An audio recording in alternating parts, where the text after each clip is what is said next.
Okay, so this is a bit of an investigation, and we're going to start by having a look at a series, sorry.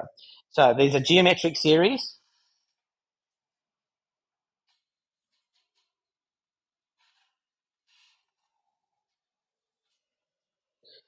So consider geometric series 1, 2, plus 1, plus 0.5, plus ...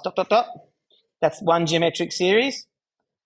B is 75, plus 30, plus 12, plus ...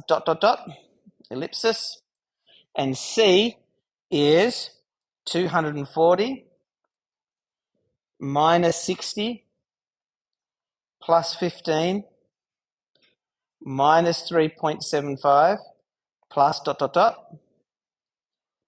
And the first thing I want you to do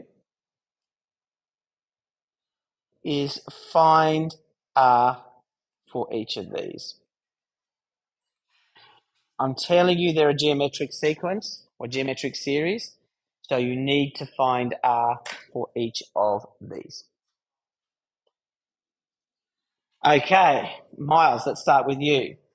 For A, what does R equal to? Yep, that'll do. If you write a half down, of course, you're correct as well. For B, what does R equal, please, Jack? Say that again. 2 over 5 or 0.4? Good, that's what I got in my head.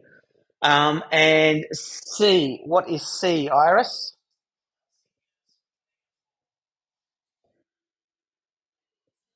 Negative a quarter. Yeah.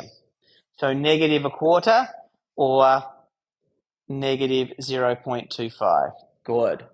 Okay, so there's our three ratios. You can use your calculator for this. Use your calculator to evaluate the following for A, B, and C.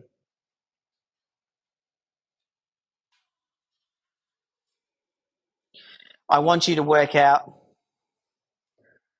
S10, then S15, and then S20. Now, I just want to give you a bit of shortcut for your calculator because it might be a bit tedious to do that. That's basically 9 problems, isn't it? So look at A. For A, we've got U1 equals 2 and R equals 0.5. So if I go to my calculator and evaluate that, that would be, let me see now. I'll go into fraction format first. So control divided by. Now U1 was 2, so 2 outside of. It's 0.5, so I'm going to go 1 minus 0.5 to the power of 10, close brackets, close bracket. And then on the bottom, I'm going to go 1 minus 0.5. I could write that in or I could just figure it out for myself, which is just 0.5. So I've done that. So I've got my sum is 3.996 and then a few other decimal places as well. But this is the bit I wanted to show you, team. To get S15, just use your up arrow to go back to until that's highlighted, press the enter key, and then you can use your arrow keys to go back and then change it to 15 and press enter, and then that's the next one. Okay, so it shouldn't take too long to do all 9 calculations if you use that little trick. So here are the numbers as written in by the team. And the question I'm asking is, what do we observe? So I'm not asking for the why, I'm just asking for the observation. What do we observe in part A here, Florence? Yep, it is getting bigger by a smaller amount each time. And it seems to be heading towards 4, would you agree? But never quite getting there. For part B, same sort of thing, isn't it?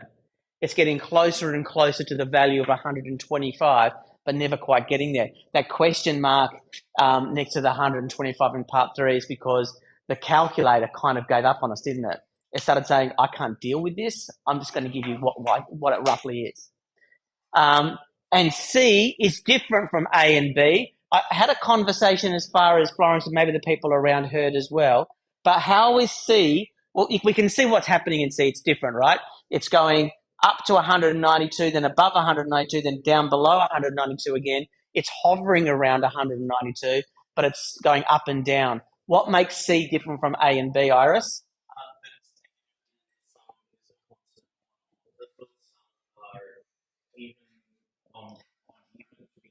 Or up and down, up and down. Yeah. Yeah, the evens and odds. The even and odd number of terms is making the sum go up and down. It's effectively, I know that you can't see this if you're watching this on the video, but it's doing what we call an oscillation like this. It's oscillating like so. But it's getting smaller and smaller and smaller differences. And so it's hovering, it's like doing big swings around 192 to start with. But by the time we get to S20, it's just a tiny swing. And then S30 would be an even tinier swing above 192, et cetera, et cetera, et cetera. If I look at S50, for example, just for part A, just for the sake of argument, that's the first 50 terms. We know that in geometric sequences, 50 terms along is a huge number of terms. We're getting 4. And is that correct? If I press enter, it's still saying 4. So it's not like it's going, actually it's 3.99999999999. It's saying 4. Is the calculator correct? No. What's happened to the calculator? Yeah, it's having a special moment and it's just having a little lie down. It's given us 4 and that's all we can deal with, okay? So the calculator's kind of given up a little bit. But what it's saying is that as we increase the value of n, we are getting closer and closer to 4. Now, here's the kicker. What's actually happening? If we look at very large values of n, the sum to n, so for large n, what have I got? Yeah, just enough to finish on this.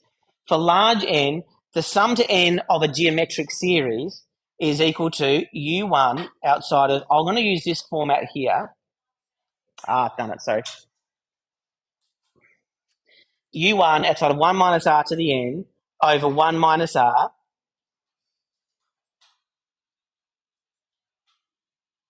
Okay, that's the formula. If r is a fraction, to be precise, the exact value of r, sorry, the absolute value of r is less than 1.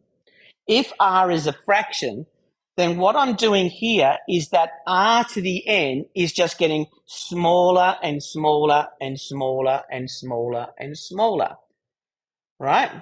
So that means that as n gets very, very large, r to the n is going to get towards 0. It's going to approach 0, yeah? Like a half to the power of 50 is a half of a half of a half of a half of a half of a half of a half dot dot of a half of a half of a half, right? 50 times over. So that's very halvesy, okay? So it'll be really close to 0. And that's just 50. Imagine if I took it to a half to the power of 1,000 or 10,000 or 100,000. It's going to get smaller and smaller and smaller and smaller. So what does that mean for our formula? It means that our formula, sum to n, for large n,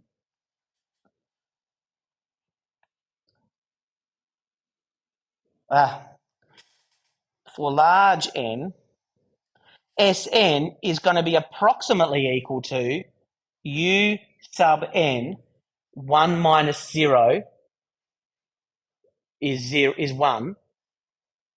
Oh, actually, you know what? I'll actually write that in. 1 minus 0 over 1 minus r, which would be just un over 1 minus r for large n, approximately equal to that. Now, here's the kicker, and this is where we're going to finish really quickly because I know I'm going into your recess now. If we take n to infinity, infinity is not a number, it's a concept, but it means it never stops. Okay, if we're summing every single possible term forever and ever and ever and ever, if we take n to infinity, we would say that the sum to infinity is exactly equal to u sub n over 1 minus r. Not approximately equal to, but exactly equal to. And I'm not going to explain why, but I'm going to say that it is true. In question A, when we had 1, was it plus a half?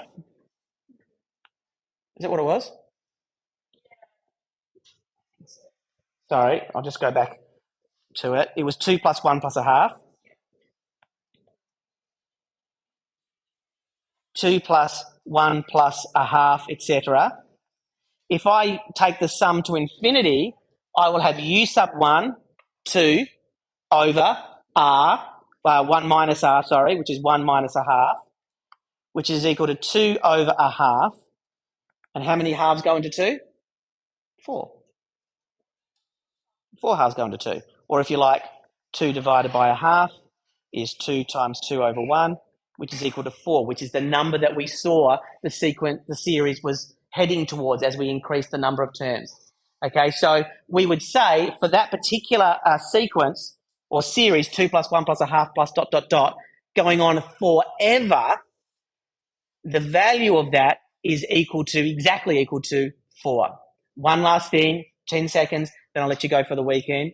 With this knowledge, we can prove conclusively that 0.9 recurring, that means 0.999999 forever, is exactly equal to 1.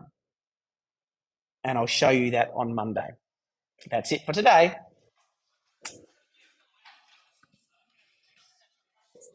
Yes.